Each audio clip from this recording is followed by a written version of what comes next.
बिस्मिल्लाहिर्रहमानिर्रहीम। अस्सलामुअलैकुम वरहमतुल्लाहि वबरकातुहू। 7th क्लास आज हमारा लेक्चर नंबर 16 है। इससे पहले 3 लेक्चर हमने किए हैं जो नज़्म है इसी में से हमने किए हैं मुसद्दस हाली से इंतखाब। इसमें आपको बहुत तफसील से बताया गया था कि इसके शायर का नाम है अल्ताफ़ हुसैन हाली और ये नज़्म जो असल में है उसका नाम है मद्दो जज़र इस्लाम। यहाँ पे उस मद्दो जज़र इस्लाम का मतलब है इस्लाम का उरूजो ज़वाल। उसमें से कुछ इंतखाब करके कुछ जो बंद हैं, कुछ अशार हैं, वो आपकी बुक में शामिल किए गए हैं। तो इसलिए इस नज़्म का नाम मुसद्दस हाली से इंतखाब लिखा गया है। और मुसद्दस बच्चों किसको कहते हैं, आपको पहले भी बहुत दफ़ा बताया है, हर लेक्चर में बताया है कि मुसद्दस ऐसी नज़्म को कहते हैं जिसमें हर बंद के 6 मिसरे होते हैं। ठीक है, तो यहाँ पे बच्चों हमने जो मश्क में इसके मुख्तसर सवालात किए थे और उसके साथ हमने पहले पढ़ाई की, अल्फाज मानी किए, तशरीह की और मश्क के अंदर से मुख्तसर सवालात किए। तो आज आगे जो मश्की सवालात हैं वो हम करेंगे। उसमें है तफसीली सवालात, अल्फाज, जुमले हैं, मुतरादिफ अल्फाज हैं, मरकज़ी ख्याल फिर हम करेंगे। तो सबसे पहले जो है तफसीली सवालात वो हम यहाँ पे करते हैं। तफसीली सवालात आपके जो बुक में शामिल हैं वो 3 हैं। ठीक है, सवाल नंबर 1, सवाल नंबर 2 और सवाल नंबर 3। तो सवाल नंबर 1 जो हम सबसे पहले करेंगे वो है, हमारे आबाओ अजदाद ने इस्लाम के सुनहरी दौर में मुख्तलिफ अलूम फ़नून में अपनी महारत का सिक्का बिठाया, ये बात हमें क्या पैगाम देती है। आबाओ अजदाद बच्चों हमारे जो बुज़ुर्ग हैं, जो हमारे वालिदैन हैं, जो हमारे बड़े थे, उनको कहते हैं।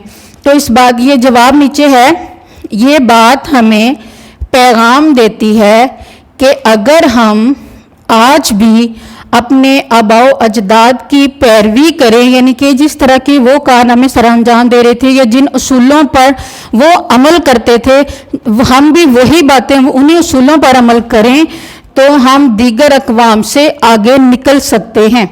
इसके लिए हमें मेहनत, खुलूस, ईमानदारी और जज्बे की ज़रूरत है। अगर हमारे दरमियान यकजहती और इत्तेफाक की फ़ज़ा पैदा हो जाए तो हम आज भी पूरी दुनिया में अपनी महारत का सिक्का बिठा सकते हैं। ठीक है, आगे जो सवाल नंबर 2 है इसी का तफसीली सवालात वो है, आज दुनिया में कौन सी कौमें आगे हैं, इनके आगे होने की क्या वजह है, कि वो क्यों, कौन सी वजह है कि वो कौमें हमसे आगे निकल गई हैं। ये बात हमने यहाँ पे बयान करनी है। तो सबसे पहले है जवाब में, आज दुनिया में अमरीकी, जापानी, फ्रांसीसी, बरतानवी, चीनी और यहूदी कौमें आगे हैं। इनके आगे होने की वजह यह है कि ये कौमें इस्लाम के उसूलों पर अमल करती हैं। बच्चों बेशक ये मुसलमान नहीं हैं, इन्होंने इस्लाम कबूल नहीं किया, लेकिन फिर भी ये इस्लामी उसूलों को मानते हैं और उसी पर अमल करने की वजह से ये आगे निकल गई हैं। ये कौमें तिजारत का मैदान हो या तिब का, अखलाकियात का मसला हो या माशी मामलात हों, इन अक़वाम ने इस्लाम के उसूलों को नहीं छोड़ा। अमेरिका की एक लेबॉर्ट्री में बाकायदा कुरान मजीद के मुताबिक तजर्बात किए जाते हैं और वो इस बात को मानते हैं कि जदीद साइंस की बुनियाद कुरान मजीद है। इन कौमों ने इस्लाम के सुनहरी उसूलों को अपना कर तरक्की की है। यानी आपने बच्चों ये सारा सुना है, इसमें आपने क्या पढ़ा है कि दूसरी कौमों ने इस्लाम के उसूलों को ही अपना कर इतनी तरक्की की है और हम क्यों पीछे हैं कि हम मुसलमान होके भी कुरान मजीद हमारी किताब है जो ज़िंदगी के हर शोबे में, हर मरहले पर हमारी रहनुमाई करती है, हमने उसी को छोड़ दिया है और इसका हमें क्या नतीजा निकल रहा है कि हम दूसरी कौमों से पीछे हो गए हैं बहुत ज़्यादा। आगे सवाल नंबर जो 3 है वो है, मुसलमान किस तरह अपना खोया हुआ वकार और अजमत हासिल कर सकते हैं, कि वो कौन सी बातें हैं जिन पर अमल करने से हम जो मुसलमान हैं वो पीछे हो गए हैं दूसरी कौमों से, तो किस तरह हम अपना जो वकार है, जो इज्जत है हमारी माजी में थी, हम वो किस तरह हासिल कर सकते हैं। तो उसके लिए है बच्चों, मुसलमानों का माजी बड़ा ताबनाक था कि बहुत शानदार माजी था, बहुत उन्होंने इजादात भी की, हुकूमत भी की पूरी दुनिया में। तो वो कुरान मजीद और सुन्नत नबवी, उसकी वजह ये बयान की गई है आगे कि वो कुरान मजीद और सुन्नत नबवी सल्लल्लाहु अलैहि वसल्लम की पैरवी करते थे, यानी कि इन पर अमल करते थे। जो अहकामात हमें कुरान मजीद ने बताए हैं और जो हमारे नबी सल्लल्लाहु अलैहि वसल्लम की तालीमात हैं, उन पर अमल करते थे। हमने इस्लाम की तालीमात को भुला दिया है। यही वजह है कि हम दूसरी कौमों से पीछे रह गए हैं। अगर हम कुरान मजीद के अहकामात को अपना कर इन पर अमल करें, कि एक तो बच्चों होता है कि अपना लेना, ठीक है, उनको मान भी लिया, दिल से मान लिया, लेकिन अमल नहीं करना, तो उसका कोई फायदा नहीं होता। आज हमारा यही हाल है कि हम मुसलमान तो हैं, हम कुरान मजीद पढ़ते भी हैं, अहादीस पढ़ते भी हैं, हमें पता भी है कि हर मामले को किस तरह हल करना है, लेकिन क्या हम करते हैं कि हम सही तरह से उस पर अमल ही नहीं करते। तो इस वजह से हम बाकी कौमों से पीछे हैं कि अहकामात को अपना कर इन पर अमल करें तो हम दुनिया में अपना खोया हुआ वकार और अजमत दोबारा हासिल कर सकते हैं। तो बच्चों, आपने यहाँ पे ये देखा है कि ये 3 सवाल हैं जो तफसीली सवालात, यानी कि इनके थोड़े तफसील से हमने जवाबात देने थे, तो ये हमने बहुत अच्छे तरीके से यहाँ पे किए हैं। तो बच्चों, आपने क्या करना है कि जब आपने लेक्चर सुनना है तो आपने इनको लिख लेना है, साथ साथ नोटबुक के ऊपर लिखेंगे तो आपको ये सारे सवालात जब याद करने और इनको समझना आसान हो जाएगा। तो इसके बाद जो दूसरा काम हमने बच्चों करना है वो है अल्फाज जुमले। तो यहाँ पे हम क्या करते हैं कि ये जो सवालात हमने लिखे हैं इनको अब हम रेस कर लेते हैं ताकि हम यहाँ पे जुमले लिख सकें। जुमले बच्चों आपको पता है कि क्या होते हैं। जुमले क्या होते हैं कि एक लफ्ज़ आपको दिया गया होता है, आपने उसको इस्तेमाल करते हुए एक मुकम्मल जुमला बनाना है। तो वही हम यहाँ पे अब लिखेंगे। और जुमले ज़रूरी नहीं होता कि जो आपको लिख के दिया जाए आपने इसी को याद करना है। जुमला आप अपने अल्फाज में खुद भी बना सकते हैं। सबसे पहले है अल्फाज जुमले, ठीक है। सबसे पहले जो लफ्ज़ है वो है बोलबाला।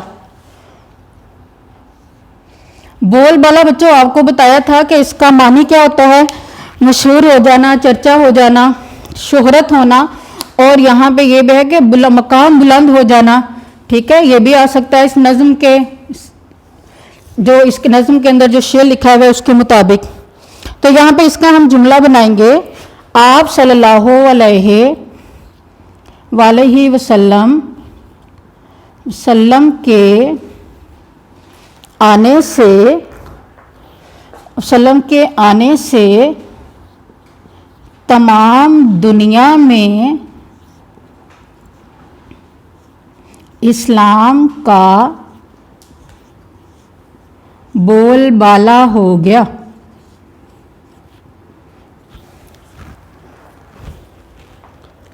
और सॉरी बच्चों, यहाँ पे से मिस हो गया, ये मैं दोबारा लिख देती हूँ।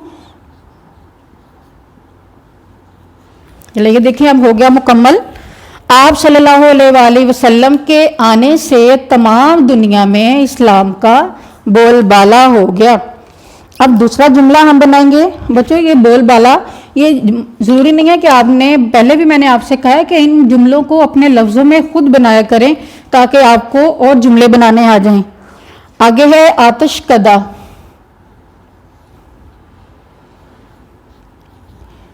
इसका माने हमने किया था कि वो जगह जहां पे आग जलाई जाती है। तो अब हमने इसका जुमला बनाना है, ठीक है। अब हम इसका जुमला बनाएंगे, इस्लाम के आने से हर आतिशकदा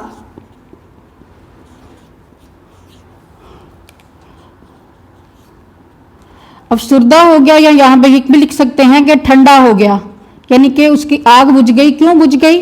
कि वहां पे आग जलाकर पूजा करने वाला कोई नहीं रहा, हर एक ने इस्लाम कबूल कर लिया, कदा ठंडा हो गया।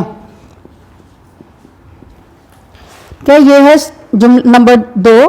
अब हम आगे जुमला बनाएंगे, वो लफ्ज है खलबली। ठीक है, खलबली का हमने माने लिखा था अफरा तफरी, फैला देना, बेचैनी, ये वाला। ठीक है, अब इसका हम करेंगे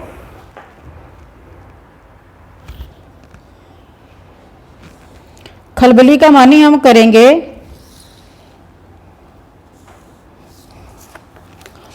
मेले में हर तरफ खलबली मची हुई थी। आगे है खाक उड़ना। खाक उड़ना, इसका माने क्या किया था? गर्द उड़ना, धूल उड़ना, यानी कि तबाह बर्बाद हो जाना, उजड़ जाना, ये इसके माने हमने किए थे।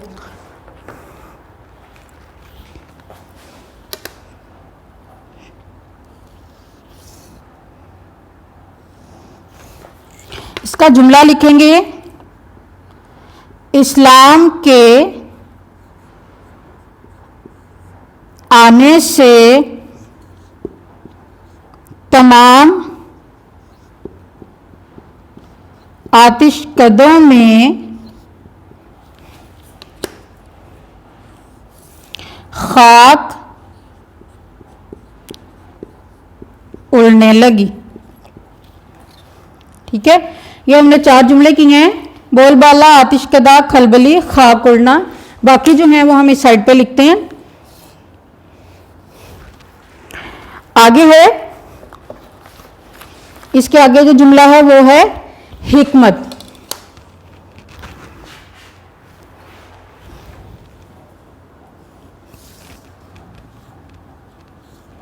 हिकमत, दानाई, अक्लमंदी। ठीक है, ये इसका मानी हमने किया था दानाई, अक्लमंदी। तो अब हम इसका जुमला बनाएंगे। हिकमत, हिकमत मोमन का गुमशुदा माल है।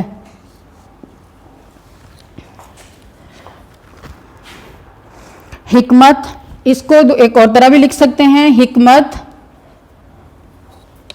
ठीक है, जिस तरह उसके अंदर लिखा हुआ है, हिकमत मोमन की गुमशुदा मिरास है।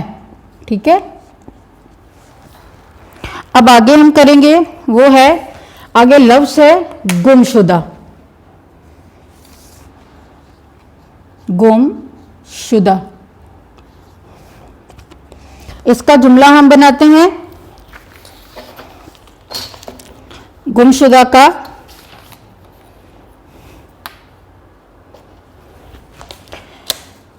गुमशुदा का जुमला बनाएंगे हम, माँ अपने गुमशुदा बच्चे के मिलने पर बहुत खुश थी। माँ अपने गुमशुदा बच्चे के मिलने पर बहुत खुश थी। आगे बच्चों लफ्ज़ है यक्ता।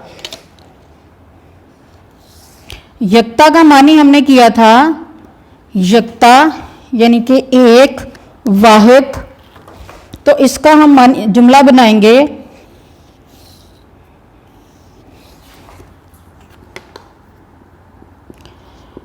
अल्लाह ताला की ज़ात ही यकता है, हमें सिर्फ उसी की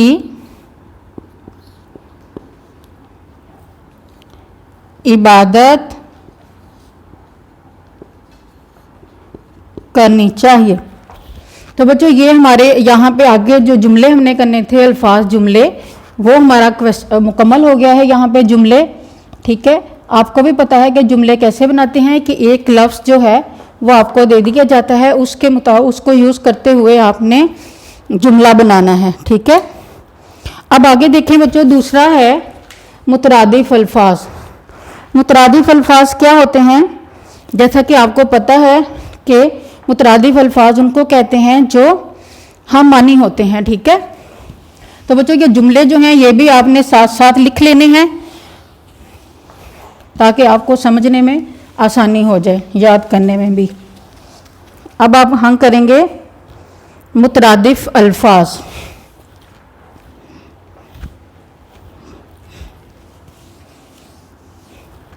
ठीक है, यहाँ पे अब हम लिखते हैं मुतरादिफ अल्फाज।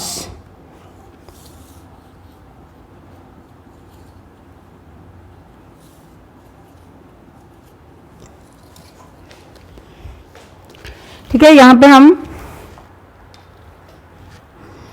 मुतरादिफ अल्फाज लिख रहे हैं। यह है बच्चों, उन्होंने आपकी बुक के अंदर आपको दो लफ्ज़ दिए हुए हैं। उन्होंने कहा है कि इसके लिए और कौन कौन से लफ्ज़ हम इस्तेमाल कर सकते हैं। ठीक है, दो लफ्ज़ दिए हुए हैं कि इनके अलावा हम इनके लिए और कौन कौन से लफ्ज़ इस्तेमाल कर सकते हैं। एक लफ्ज़ जो उन्होंने दिया है वो है जहां और दूसरा है पहाड़। जहां और पहाड़, इसके हमने बताना है कि इनके और हम कौन कौन से लफ्ज़ लिख सकते हैं इन दो लफ्ज़ों के लिए। जहां के लिए हम और बहुत से लफ्ज़ इस्तेमाल करते हैं, जिसमें है दुनिया, और दूसरा हम लफ्ज़ इस्तेमाल करते हैं आलम, और एक तीसरा है वो है जग।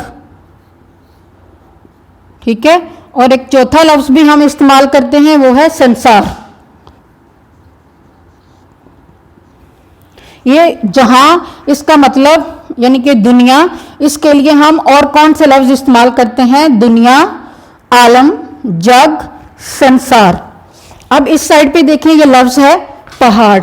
यहाँ पे भी इसी तरह लिखने हैं कि पहाड़ के लिए और कौन से लफ्ज़ हम इस्तेमाल करते हैं। इसके लिए एक है कोह। ठीक है, दूसरा लफ्ज़ जो हम इस्तेमाल करते हैं वो है जबल, और जो तीसरा लफ्ज़ हम इसके लिए इस्तेमाल करते हैं वो है पर्वत। ठीक है, पहाड़ के लिए ये तीन लफ्ज़ इस्तेमाल होते हैं, कोह, जबल, पर्वत। ये हमारा जो आज ये मुतरादिफ अल्फाज यानी कि ऐसे अल्फाज जो सारे हम मानी हों, है कि एक लफ्ज़ एक जगह पे एक मानी के लिए इस्तेमाल किए जा सकते हों। अब हम आगे मरकज़ी ख्याल लिखेंगे। मरकज़ी ख्याल बच्चों ये होता है कि जो भी नज़्म या कहानी या कुछ भी जो लिखा गया है उसके अंदर शायर ने किस चीज़ के मुतल्लिक आपको बताया है, कि शायर जो है वो क्या बताना चाह रहा है। ठीक है, यहाँ पे हम मरकज़ी ख्याल लिख लेते हैं।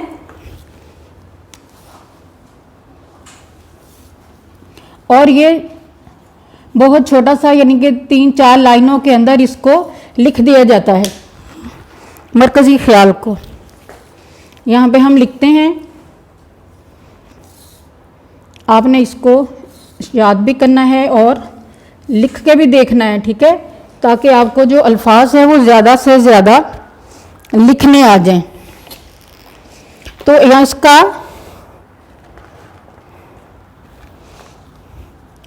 शायर, आपको बताया था कि इस नज्म के शायर कौन है।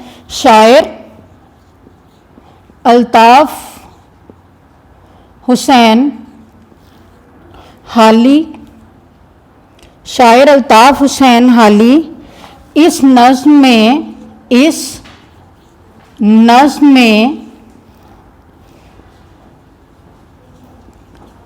में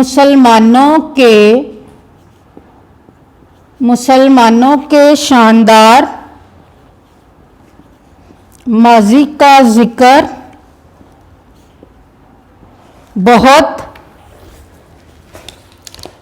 का जिक्र बहुत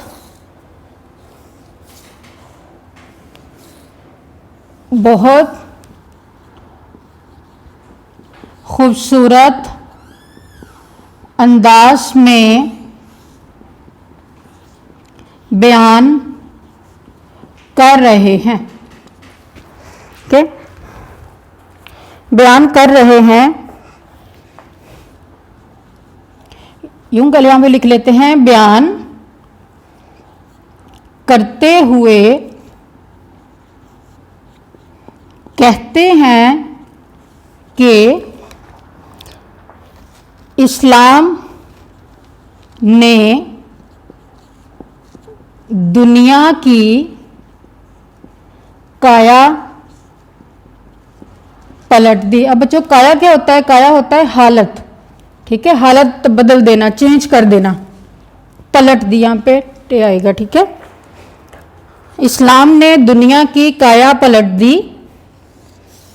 अब बच्चों दोबारा आपको बता रही हूँ कि इस नज़्म के जो शायर हैं वो अल्ताफ़ हुसैन हैं, तो उनका तखल्लुस हाली है। तो शायर अल्ताफ़ हुसैन हाली इस नज़्म में मुसलमानों के जो शानदार माजी था उसका जिक्र करते हुए कहते हैं कि इस्लाम ने दुनिया की काया पलट दी। मुसलमानों ने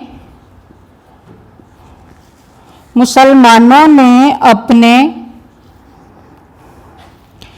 इल्म और हिकमत से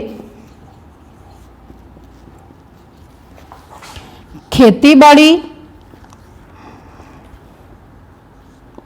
सियाहत, तिजारत और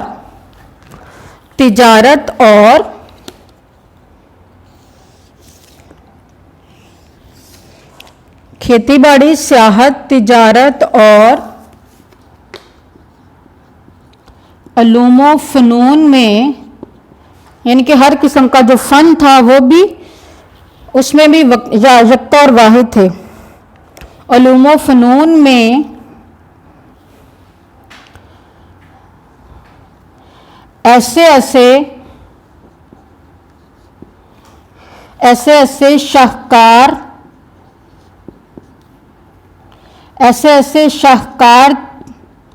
तैयार किए हैं। मुसलमानों ने अपने इल्म हिकमत से खेती बाड़ी, सियाहत, तिजारत और उलूम फ़नून में,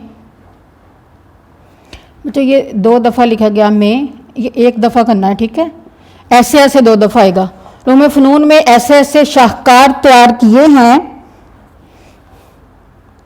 जिनकी मिसाल नहीं मिलती।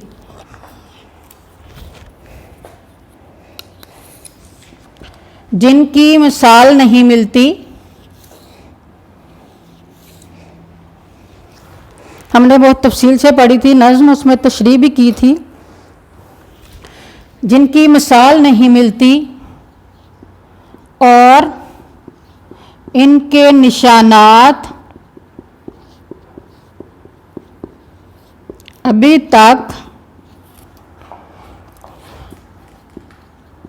मौजूद हैं। ठीक है, आगे है, मुसलमानों ने जिंदगी के हर मैदान में नुमायां कारनामे